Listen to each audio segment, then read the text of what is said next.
So my name is Pressentin. I've been in Normandy Park for well over 40 years now, and the film crew here is Amy Lloyd, who's the head of the Parks Department here in Normandy Park.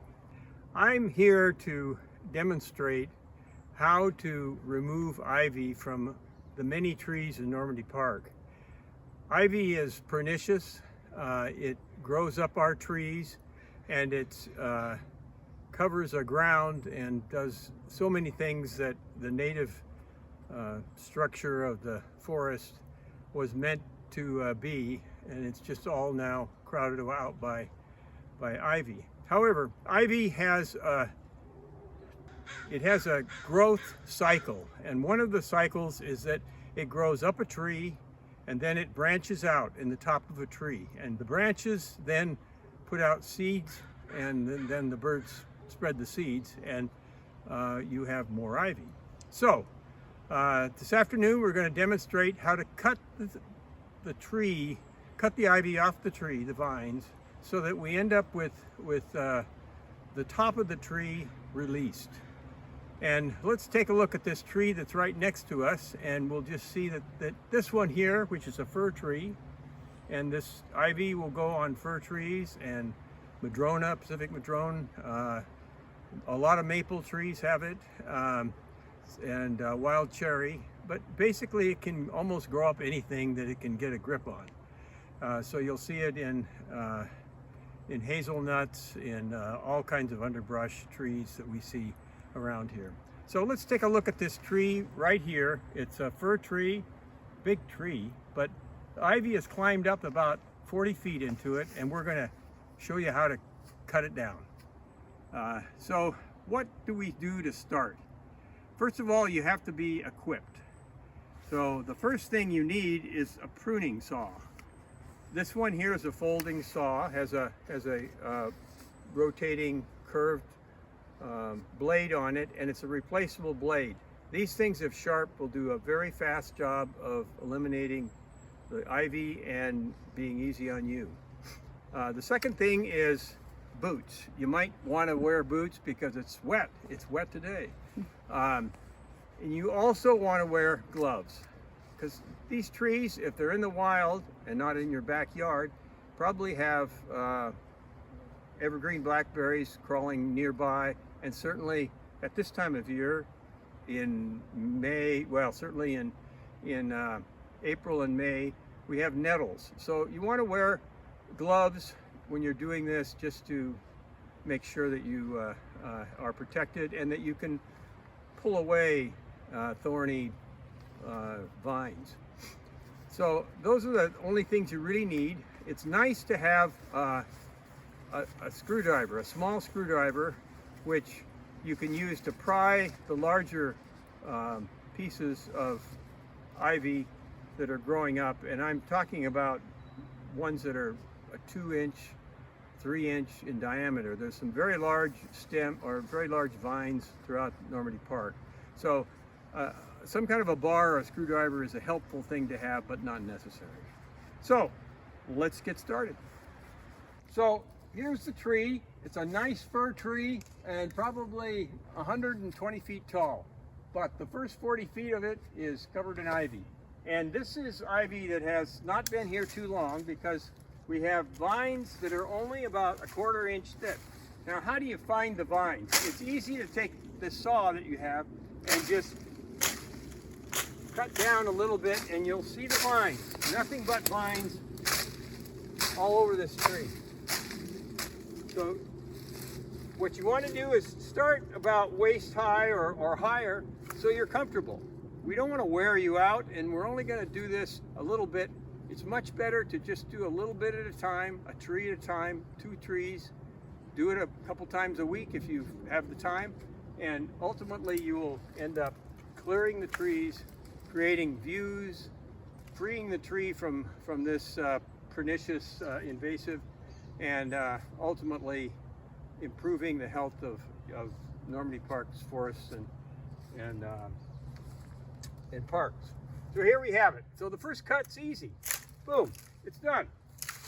Now, you want to also cut a second cut. you want to take about a foot below where you started, or maybe more, and just cut it a second time, because ivy heals itself. And if you just cut through, and the vine is much bigger than these, and some of them are, I've cut them in the park here that are 3 inches in diameter. That takes a little while to get through, but it can be done.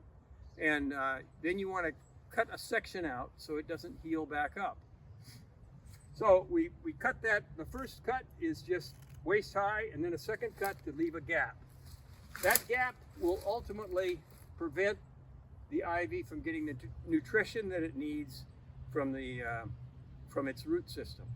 And the result is that all of your upper part that ends up in some cases looking like a giant bush on the top of a maple tree will die off, and the leaves will very quickly dry out and fall off, and so will the vine. And so we don't have to go all the way to the top. All we have to do is clear it out at the bottom. So I'm going to do some more here. So I'm cutting these vines off. I'm making the second cut. I'm going to go around the tree, and I'm going to take all of the branches I can that look like they're going to that they're helpful. Here we have a large one. I'll cut this one, and it's in the back of the tree, very common, and you'll see what I mean by larger. So here's a larger vine, maybe it's 1 inch in diameter. So that's a big vine. I cut it about a foot in between. So it goes up the back of this tree, and it has many additional branches that come off of it.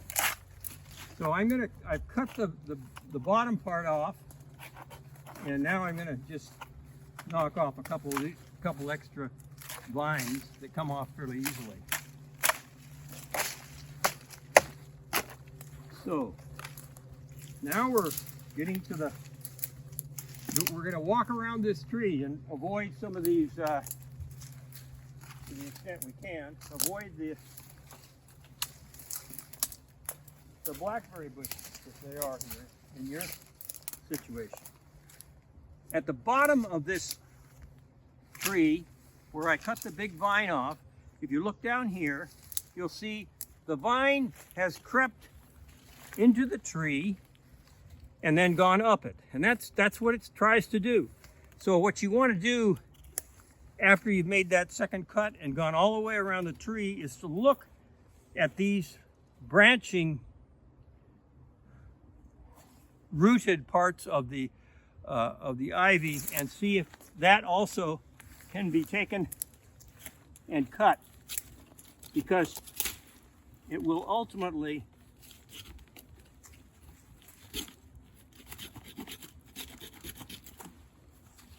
regrow